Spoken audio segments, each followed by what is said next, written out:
We're talking about off-season power rankings and how inaccurate sometimes power rankings can be. Welcome to Nate's Basketball Analysis. I'm David. I'm Nate. Let's jump right in. Okay, David, tell them what we're doing. We're ranking our top 5 teams tonight.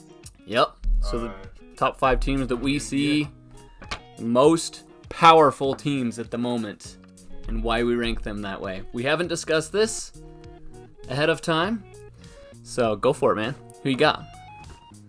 All right. At number 5, I have the Milwaukee Bucks.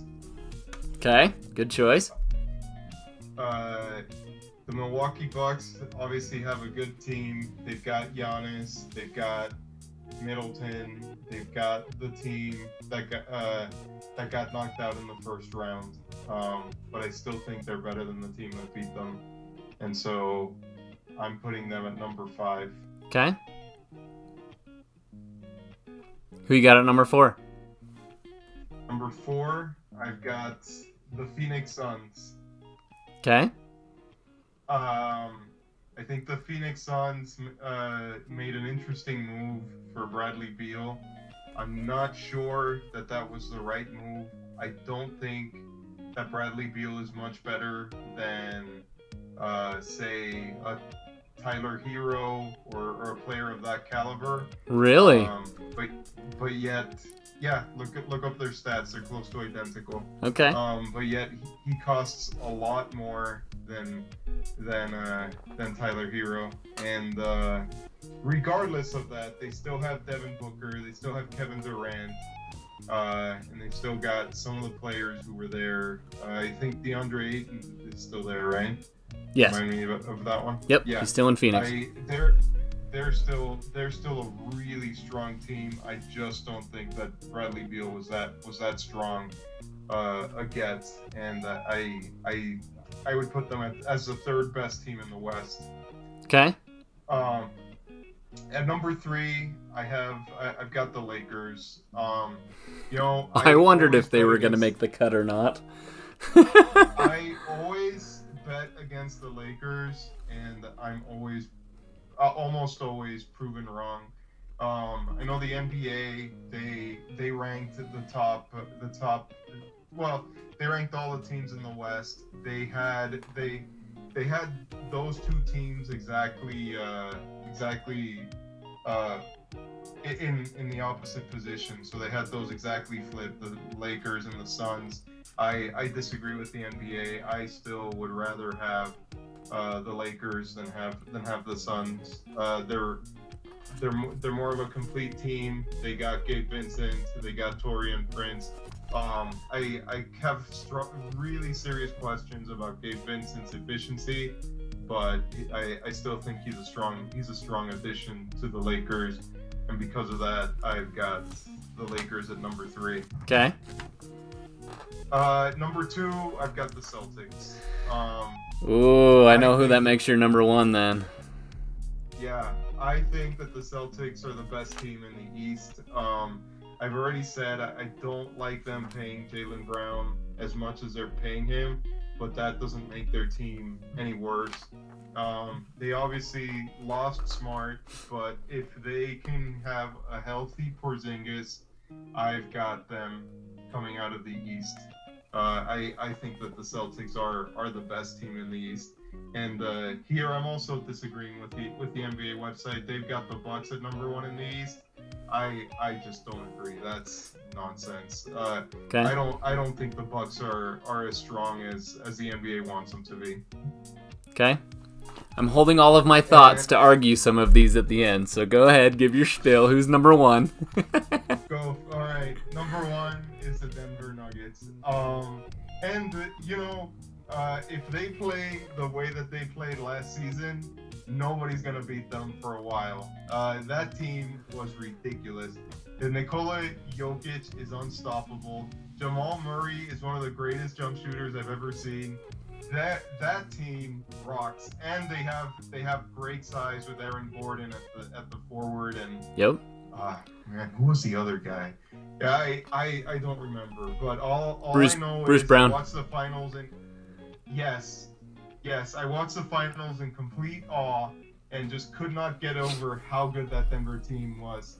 Okay, couple things then. Bruce Brown, they lost in the offseason. They also lost Jeff Green, which were two of their key pieces. I agree with you, though. I still think that they are the team to beat. They are my number one. My list varies a little bit differently. Let me first explain for our audience the tough teams that there are to beat, and then I have a question that plays into this as well. So, tough teams right now: Boston Celtics, Denver Nuggets, Golden State Warriors are going to be pretty decent. The Lakers, Miami Heat, Milwaukee Bucks, the 76ers, which it's up in the air what's going to happen with James Harden, the Suns, and I would even say the Sacramento Kings. Can't count them out. And some people would say Memphis. I don't know what Memphis is going to be like. I have a feeling that they are turned in the opposite direction, are going to go downhill, but I say that every year, and then somehow they end up like the second seed. So I don't know. Well, John Morant is suspended for a good number of games already, and for a quarter of the season. Yeah, quarter of the season. Yep. If he pulls any shenanigans, they're going to suspend him for the entire season. Yep.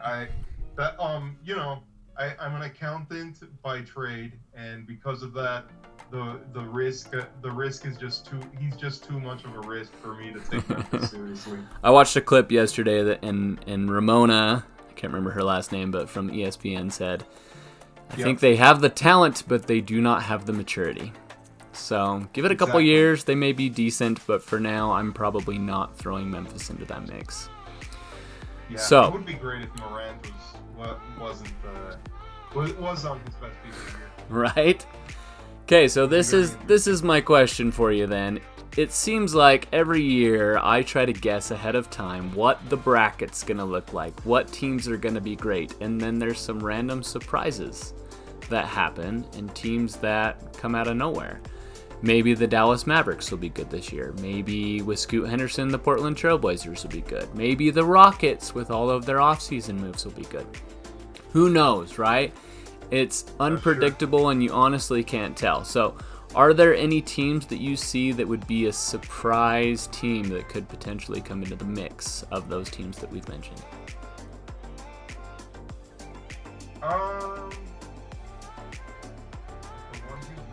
Probably not, but I guess I could see the Clippers making a deep run. Okay. And Clippers are pretty decent already. They just need to stay healthy, which we see what teams can do when they're healthy, like the Denver Nuggets. Had they had Michael Porter Jr. and Jamal Murray healthy in past years, they could have already won several championships, which nobody thought that it was going to happen. But now they've kind of earned that respect. So way to go, Denver Nuggets. I love it. And then my other question is there one team who you see making a trade that would potentially put them in playoff contention? And I've got one team in mind, but I won't say mine until you say yours. That's a good question. I don't know if it's so much a trade, but if the Rockets get James Harden, which I was a pretty big rumor early in the summer. Like it seemed like it had some chance of happening. I would probably put the Rockets in the playoffs. Cool. Depending on who they give up, because I mean they'd have to give up some key pieces, probably like Jalen Green, someone young who has some talent. I think if they do that with somebody young, then Joel Embiid says, "To heck, I'm out of here, man." That's right. So, yeah. Okay, here's a surprise for you then. I think if the Oklahoma City Thunder made one trade for one All-Star with all of their picks and they kept all of their pieces intact, I think that they could make some noise. And they're in a wild, wild west. I think they're waiting for certain players to get older, you know, LeBron, Steph, all those guys. The problem is the Denver Nuggets are going to be in control for a long time, man. So we're looking at maybe multiple championships from the Nuggets if they can hold it all together. With that said, I'll give you my top 5. So, go for it. I had these as 6s, and I said the Milwaukee Bucks and the Miami Heat. The reason why, I don't know if I can justify putting Milwaukee above Miami, because Miami is great, man. They just had some issues with injuries in the past season, and that's why they ended up in the 8th spot. Technically, they were in the 7th, but then lost in the play-in. I agree with you. The issue that I have with Miami is it seems like this happens every year. They always lose a guy. A few years ago, when they played the Lakers in the final, they lost Dragic, and Bam got injured against the Lakers. I want to say that this last year they didn't have their second highest scorer, Tyler Hero. By the way, the Dame thing, I don't think that's gonna happen. You think he'll stay in Portland? I don't know that he'll stay in Portland. I don't actually think he's going to Miami. I know that Miami thinks they want him, but I don't think that Miami actually wants him if they really think of the price tag and the cap issues they'll have if they get him. Yeah. It might not be worth the move if they're going to tie themselves up in a knot that way. If that trade happens, it's going to be a 3-team trade because Portland isn't at all interested in what Miami has to offer, and they don't want Tyler Hero. So, makes it really interesting. Okay, moving on. I also think that the Phoenix Suns will be let's say I think the Golden State Warriors in 4th. And they're the only different one for me between the Lakers and and what you had on yours. So then 3rd, Suns, 2nd, Boston Celtics, and number 1, the Denver Nuggets. So I've looked at some off-season power rankings, and I think it's interesting that they change so often.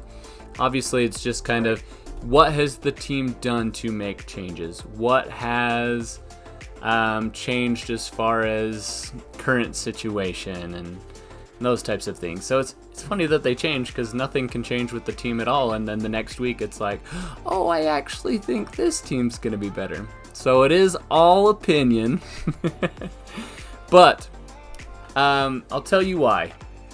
With the Lakers, they picked up Gabe Vincent, yes, and Prince, Cam Reddish, and Jackson Hayes, which was a good offseason for them. They also had Rui Hachimura, I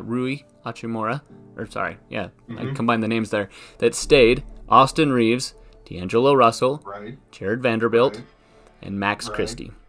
So, I mean, they've got a good team, yes. Anthony Davis, you never know what's going to happen with him. And LeBron is getting older.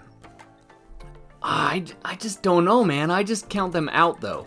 I can't exactly remember who they lost, but I know they lost 1 or 2 pieces that would make a difference for their team. So, I don't know. I think the Chris Paul thing's going to work for the Warriors, and I put them in my top 5 instead.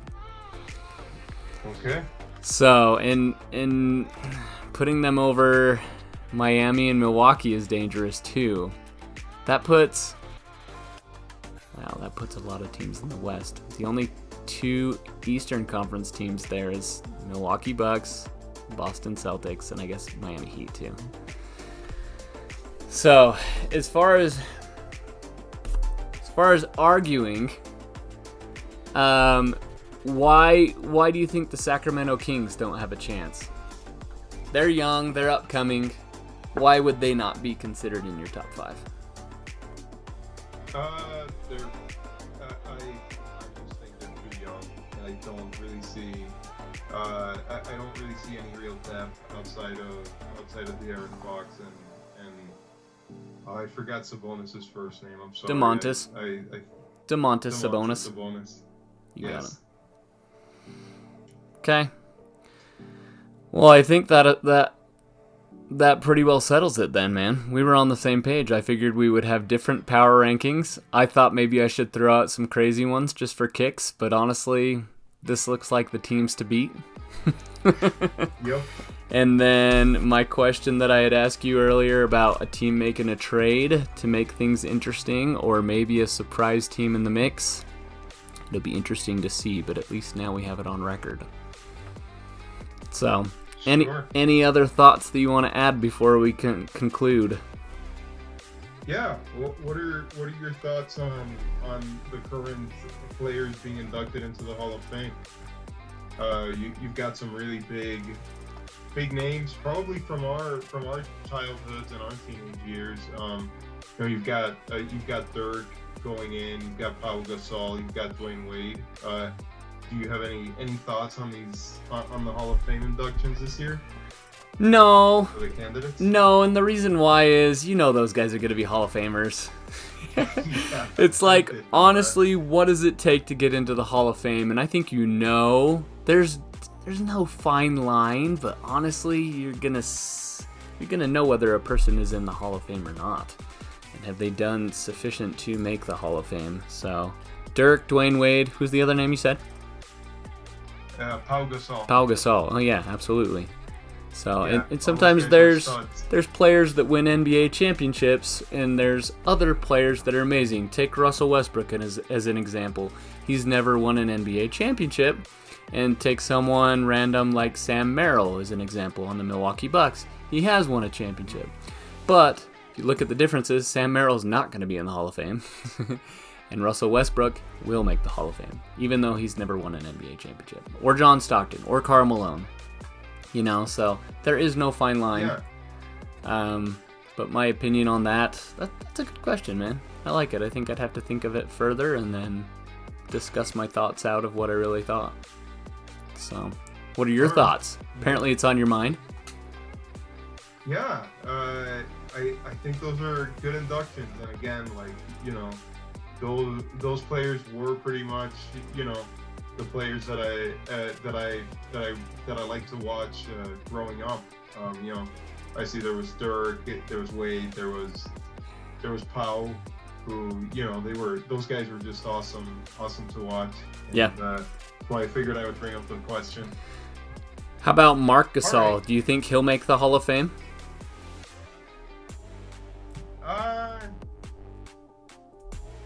think he should.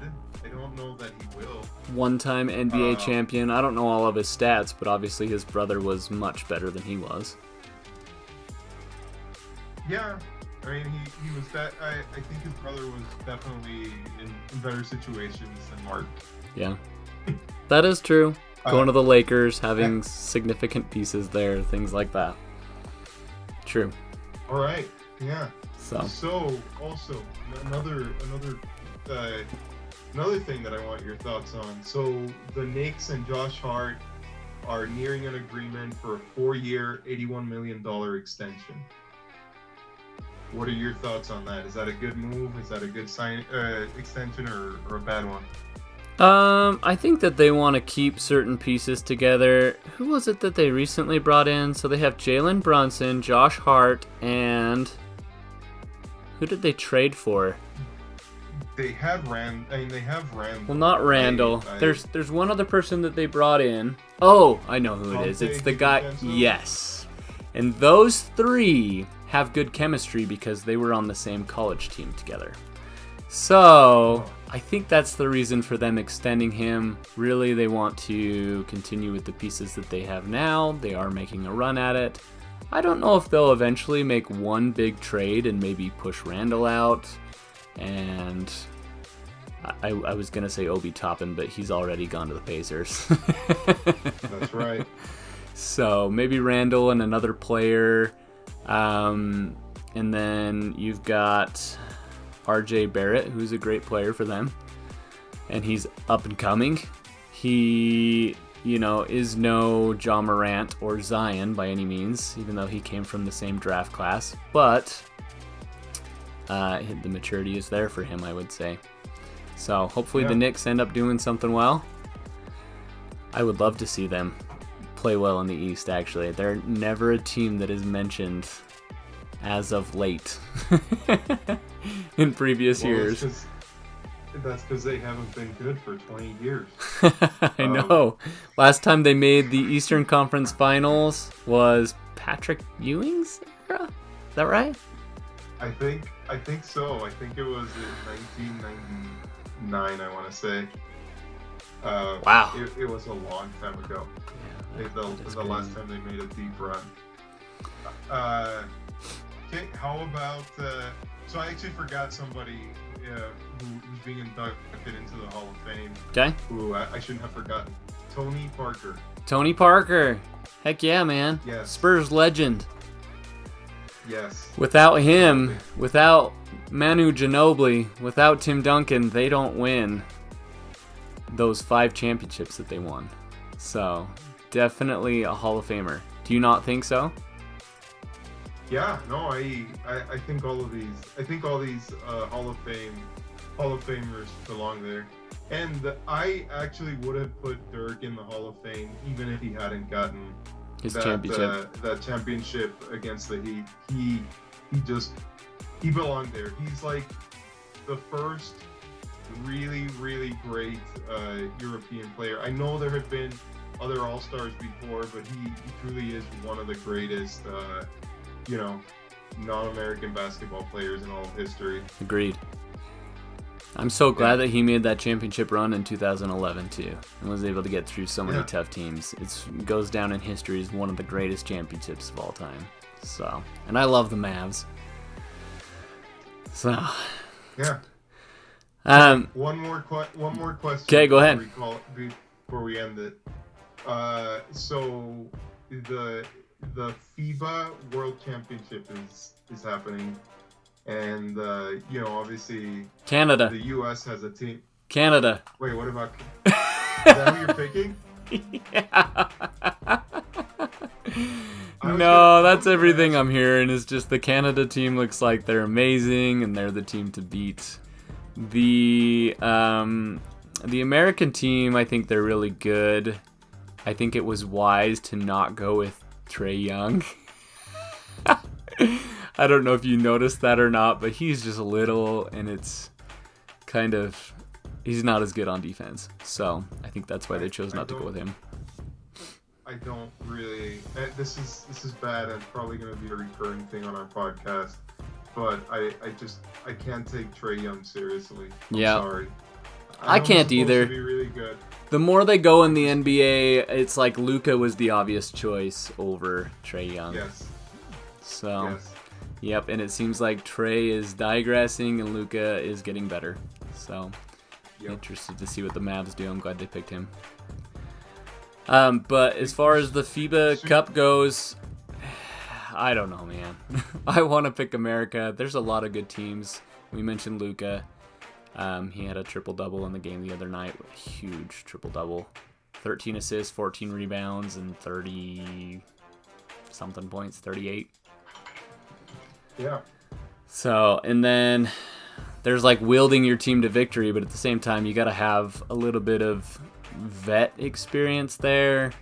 And I think the American team is young, and I think Canada is right where they need to be. They've got Jamal Murray, Shai Gilgeous-Alexander, and others. So they're my pick, probably. Who's your pick? Probably France. Oh, yeah. Rudy will be there. And Victor Wembanyama. Yeah, Wemby will be there. Wemby. I'm interested to see how he plays, man. I don't know if he'll really be as good as they say he will. So I kind of got the same impression from Summer League that his ability might be overstated, but we'll see. Gotcha. Notable to point out, since we are a source of NBA news, I just barely noticed before we started this podcast that the first portion, or maybe it's the half, I don't know, half of the season has been released. And it looks like Christmas Day schedule is on there. I'll pull that up quickly to explain who's playing. Christmas Day schedule. Bucks at Knicks. 76ers at Heat. Celtics at Lakers. Mavs at Suns. And Warriors at Nuggets. Should be interesting. Are Do we want to pick? Do we want to pick who wins each game? No, we're going way too long. Alright. Thanks everyone for watching. For all things NBA and to stay up to date, hit that subscribe button and follow along. See ya! See ya.